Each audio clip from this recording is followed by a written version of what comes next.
Hey, Devlin here. Welcome to A Life Lessons. Every once in a while, I like to put my memory lanes aside and take this time to share life experiences with you. And that's exactly what I hope to do today. I'm not saying I'm an expert. I like to say that, but these are things that have worked in my life, and who knows? Maybe if you give them a try or even just a listen, they might work in yours. Today we're going to talk about resolutions.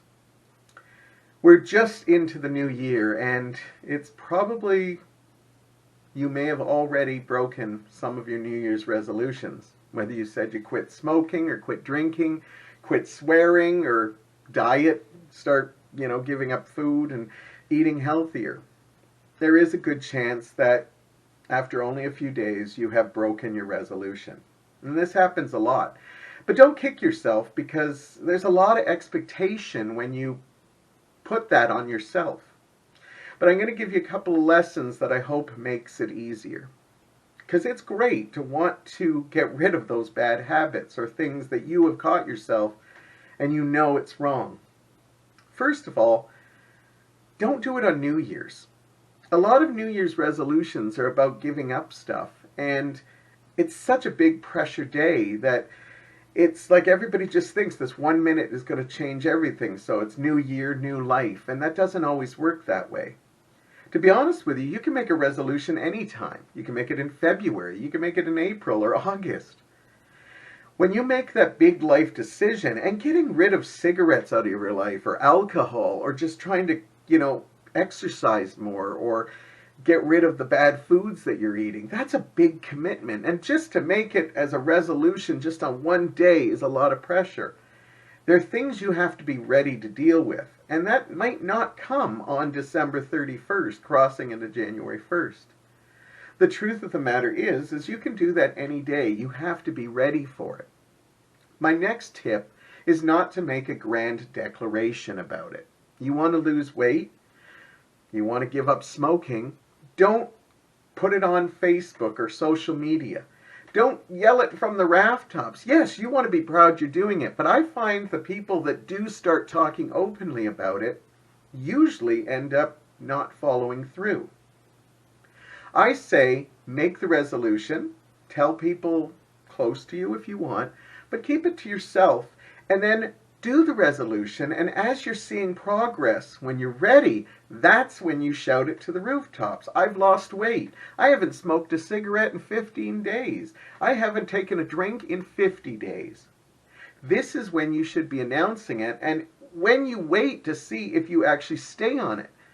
But I find that when people say, well, I'm going to stop swearing, and then they're swearing within 2 or 3 days, they feel defeated.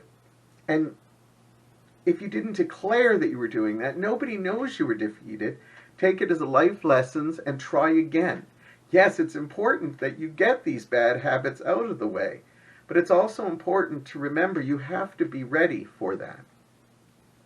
I also find with New Year's resolutions, they're always negatives. Now, don't get me wrong, giving up drinking or smoking or wanting to give up, unhealthy foods or give up toxic relationships, these are all positives.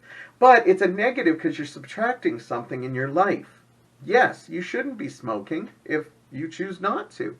But that could have been something you've been doing for 10 years. So it's been something, a part of your life.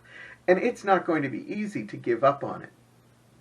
So I suggest adding positives, because when we add negatives, when we say I'm not going to drink so much, and then you find yourself with a glass in your hand drinking it 4 days later, mentally it plays on us because we feel we failed and stuff.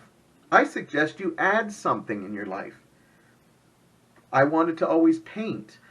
I'm going to pick up some art supplies and give it a shot. I want to learn a second language. I'm going to learn that musical instrument I've always wanted to play. I want to learn knitting. Whatever the case is, if you start with a New Year's resolution that's positive, if you really have to make a New Year's resolution, then even if we fail on that, and it's not a fail because you've tried it. I tried to play the ukulele. I tried to learn French. I tried to do crocheting like my grandmother used to do. But if we've tried and then we feel we can't do it, it's not really a fail because we've gotten the experience. We usually, yeah, we didn't succeed in it, but we also didn't fail in it because we have now picked up some information and lessons. We understand it's not easy learning a second language. And it's not easy just, starting to do a hobby that you never did before. But you now have the experience that I tried that and I realized it's just not for me. So there is a positive. So if you do have to make New Year's resolutions, try to add something instead of subtracting something. As for the subtracting something, you build that up in your mind, and when you're ready to give up eating unhealthy or wanting to exercise more, that's when you do it.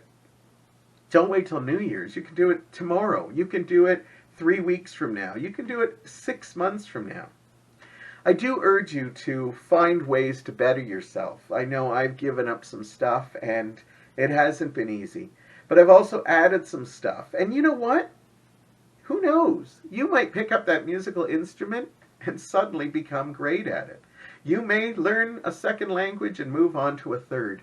It's all positives. But for New Year's, I say add something into your life. And then get rid of the negative stuff that you want to, bad eating, bad drinking, bad swearing, whatever it is. Do that when you're ready throughout the year. And don't declare it until you've seen some progress and you're ready. And then you might just inspire someone else to do the same thing. I really hope this helped you.